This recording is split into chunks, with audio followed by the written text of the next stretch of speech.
Okay, so let's try a little thought experiment. What if we stopped thinking about the world as something you just see and started thinking of it as something you hear? I want you to imagine, just for a second, that our entire planet isn't just a bunch of places and things, but one enormous, unfolding piece of music, a symphony that we are all a part of. This exact idea was at the heart of everything for composer R. Murray Schafer. Back in the late 60s, he started studying what he called the soundscape, and he noticed something kind of troubling. He realized that as our world got packed with the sounds of machines and technology, we weren't just getting more sound, we were actually getting worse at listening. And that one observation, that one idea, kicked off the entire field of acoustic ecology. And this leads us to a really fascinating and kind of tricky ethical question. Is all the noise of our modern world, the drone of air conditioners, the roar of traffic, is it just a form of unintentional music that we just haven't figured out how to appreciate yet? Or is it something else? Is it a kind of pollution that we actually have a moral duty to fight against? So to even start to answer a question that big, Schaefer gave us this absolutely brilliant tool for figuring out the health of our sonic environments. He made a distinction between what he called hi-fi and lo-fi worlds. The difference here is super clear and it's really important. A hi-fi or high-fidelity soundscape is one where individual sounds are crisp and distinct. You have perspective, you have a sense of depth. But a lo-fi soundscape, that's just a dense, flat wall of noise where everything kind of mushes together and nothing really stands out at all. What really matters is the space between the sounds.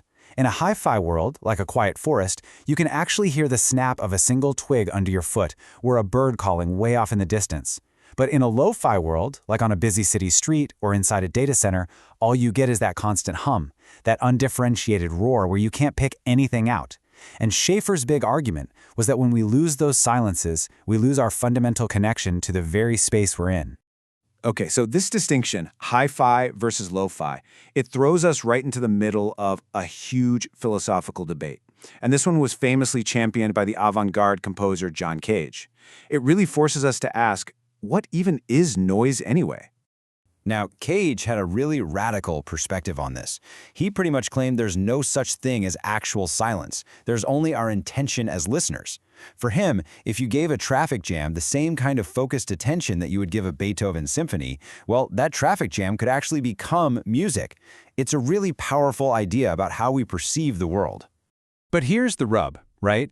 Here's the ethical problem, and it's a big one. Can we really apply that idea everywhere? Because what happens when one person's fascinating sound experiment is another person's living nightmare? The problem with sound is that it doesn't stay put. It invades our space. This whole conflict gets crystal clear when you look at some real-world examples. So, from Cage's point of view, an industrial jackhammer could have a really fascinating rhythm.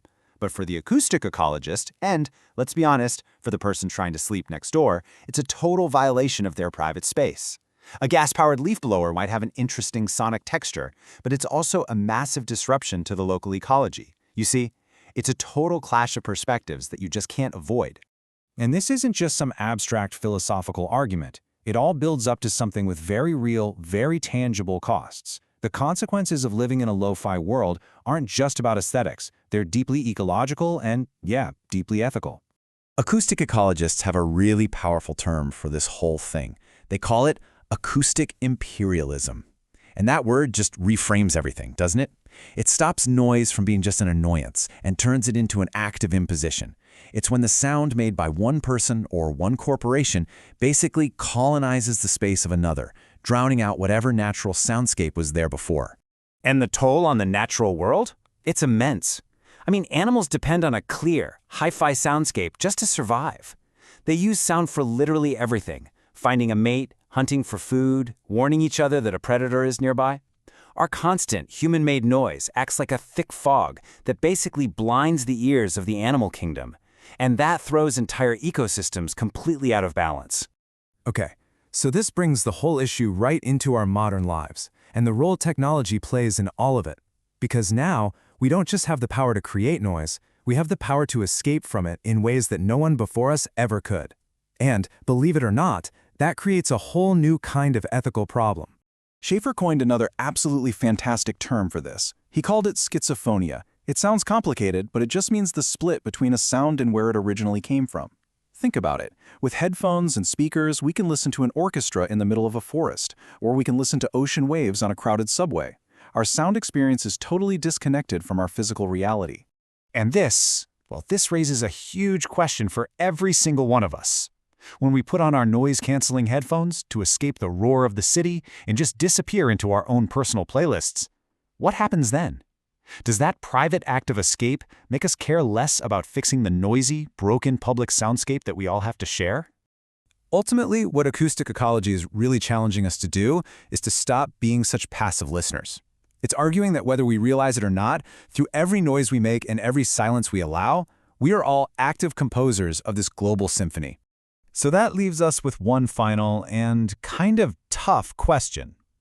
If we accept this idea that our modern world is a musical composition, one that we are all writing together every single day, we have to ask ourselves honestly, have we composed a piece of music that's actually worth listening to? And maybe that's the real takeaway here. The ultimate goal isn't just to study the noise or analyze the notes. It's to become conscious designers of sound. To actually start thinking about how we can build a world where the quiet moments, those spaces between the sounds, are just as valued and protected.